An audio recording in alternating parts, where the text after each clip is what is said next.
మెడలో మిర్చి దండలు వేసుకుని శాసన మండలి ఆవరణలో బీఆర్ఎస్ ఎమ్మెల్సీలు వినూత్న నిరసన తెలిపారు. మిర్చి రైతుల సమస్యలు పరిష్కరించాలని 25,000 గిట్టుబాటు ధర కల్పించాలని ప్రభుత్వాన్ని డిమాండ్ చేశారు.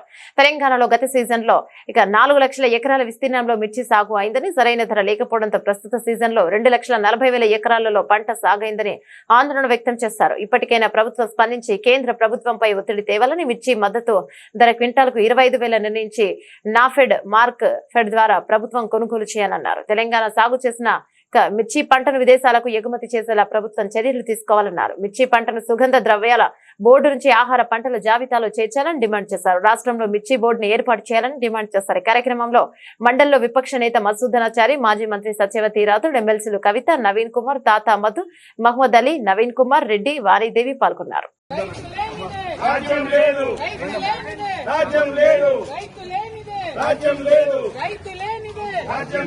మిర్చి రైతులను వెంటనే మిర్చి రైతులను వెంటనే రైతు లేనిదే